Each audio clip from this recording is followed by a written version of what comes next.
It's Mike. Welcome to Wildcat Hollow Farm. It's been a while since we've done a video, so we thought we'd do one today and start the new year out a little late. Since the beginning of the month, we've been working on a project. As you can see here in front of us, all this here, this is all brush. It's all about 4 feet high. It's buckbrush, it's cat briars, it's green briars, it's blackberries. And this whole area looks like that. Well, what we've been doing is we have been clearing, say hi Petra. She's giving me nasty looks again. But we have been clearing the whole front section here.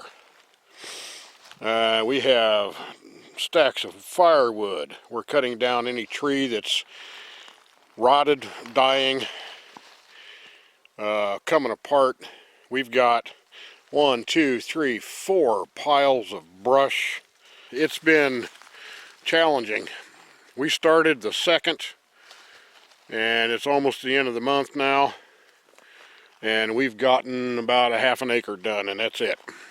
But it looks good. You can see all the way to the house.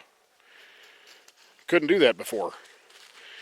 Got another 20 feet or so left on this line, and we'll have it cleared out with that fence line up there, this fence line in here, all the way down to the road over here, which will be a new fence line, and it'll be high tensile wire, and we'll run it along the edge of the road, and this will be part of the goat area here once it's done. We've been running into very, very large amounts of old rusty barbed wire. Tons and tons and tons of it. We've probably got 500 feet of it we've pulled out of just this area here. And I'll walk you over here and show you one of the trees that was used as a post. This really, really irritates me. It has wire and fencing in multiple layers all the way down to the bottom of the tree. How hard is it to drive a post in and not use a living tree? That is just sheer stupidity. Our neighbors, Frenchie and Regina. Say hi, neighbors! Give you an idea how big these piles are. That one is about 8 foot high and about 16 feet across. It's huge. This was nothing but buckbrush and thorns and brambles and all kinds of stuff. Nasty. Petra has been doing most of the cutting of the wild roses and stuff because they drive me insane. I can't deal with them. And she'll patiently cut it apart piece by piece. Next thing you know, there's no rose. So kudos to her. There's some of the old fencing, old field fence, and it's rusted, it's messed, most of it's broke. It's probably 60, 70 years old, and it's junk, but had to get it out of the way. Eventually that monstrosity will come down, but I've got some wood in it that's good. I got to take the wood out. We got to save the tin off the top. We're going to be using the tin for raised garden beds. But stacks of wood are pretty, and let me zoom in here a little bit. Stacks of wood are pretty, and that stack right there, you have black walnut, you have eastern red cedar, you have alder, and you have white oak, or post oak I think. Once we finish getting this up down here cleared up, we'll continue along where the old fence line used to be here and go all the way, install a new gate up in here, clean out all that fence line over there on the far side of the barnyard, and install high tension. It'll be a while. This is, as you can see, it's quite overgrown. That is actually where the fence line is at. This has got a grapevine through it that's about 2 inches in diameter. And I've already taken the steel post out. That was the easiest part of the job. But it's got trees growing through it, everything. This is a 5-inch walnut tree growing through the fence. So it's been there a while. It's got some good wood in it. I really want to burn it down, but I can't afford to, so I'm going to take the good wood out and burn the rest of it. I wasn't joking about the barbed wire. That barbed wire is what we've taken out around that little half-acre spot. There's tons of it everywhere. And that's not even all of it. Some of it I couldn't even roll up because it was a tangled mess. These are 3 of the posts. They're going to be used for redoing the deck here. I've got 11 more of them to cut for a total of 14. This one over here on the side is 14 inches across. The second one was actually the top of that one. And this is the third one I've cut. I've got a bunch more to cut yet. But that's going to be the post for the deck and the roof on the front when we get to that point. They've got to be dried and skinned and prettied up. But they are 18 feet long. Got a standing dead walnut right here in the backyard. It needs to come down, but I don't really want to do this one by myself because if it falls the wrong direction, it falls on the house. So I'm going to get help to do that one.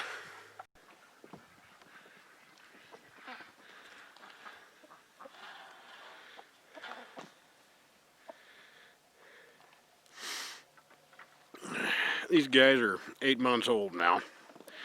They're still not full grown.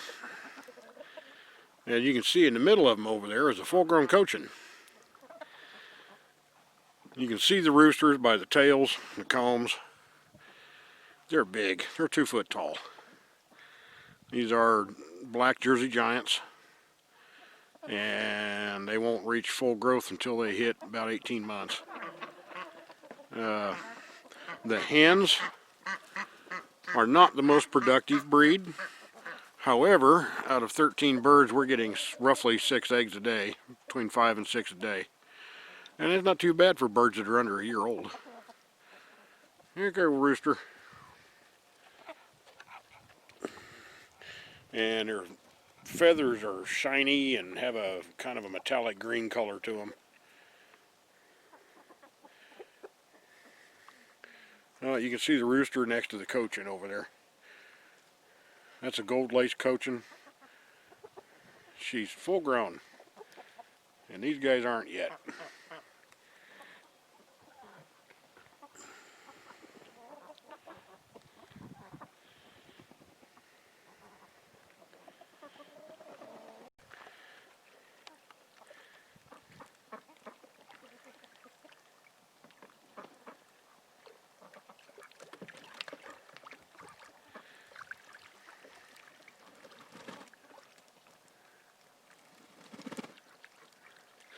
And these guys get big enough that they can't fly. They're too heavy. They were bred in France originally as meat birds. They're another mallard derivative, and as you can see, their coloration is exactly like wild mallards. But the difference is these guys are twice the size. The drakes can hit 8 pounds, and the hens can hit 6 to 7. They haven't started laying eggs yet, but that's not a big deal. They're 2 weeks younger than the chickens. So, and they generally don't start laying, these guys don't start laying until spring most of the time. Somewhere between 30 and 40 eggs a year per hen. So we have a potential of getting, I don't know, 180 to 240 eggs. And most of those will be hatched out, I think. Because these guys aren't real common around here, and they're good meat ducks for those people who like eating duck. There's the boss and the supervisor over there sitting there watching me record stuff. She's giving me nasty looks. Oh, she's waving. That's unusual. This area back here has been kind of a special project of Petra's. Every time that I've hit my work limit on pain endurance, she comes out here and works. There used to be another fence line right here that went all the way back to where them other posts are at back there. And this was all weeds and brambles and everything else. This is on the path toward the pond. And she's done all this by herself with a pair of hand cutters and limb cutters. This used to be, well, this area right here used to look like that. And she's done all this by herself. It's buckbrush and honey locust.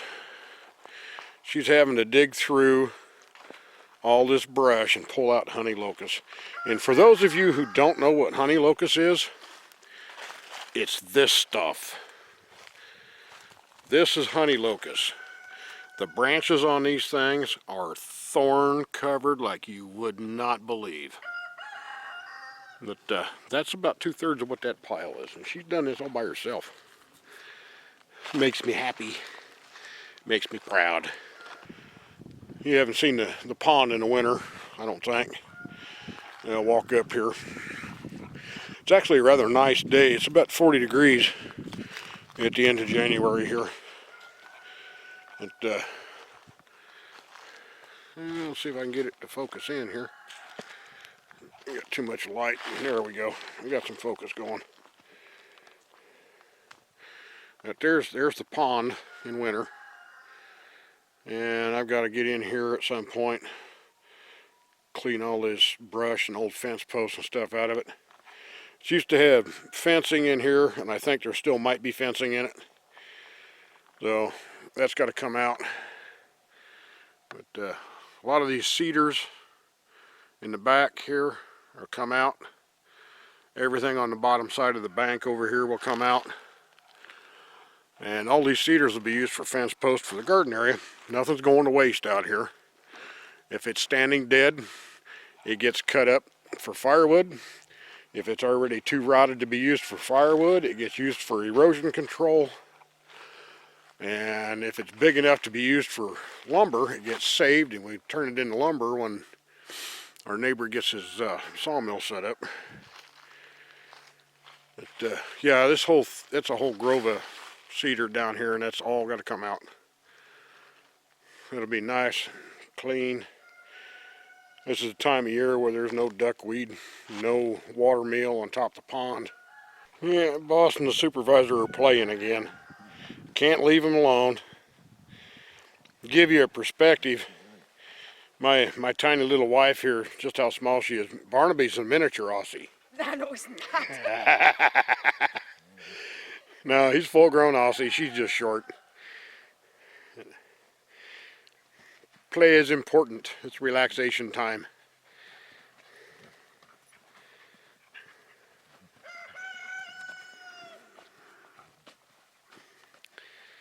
Barnaby, are you working Mama in the round pen?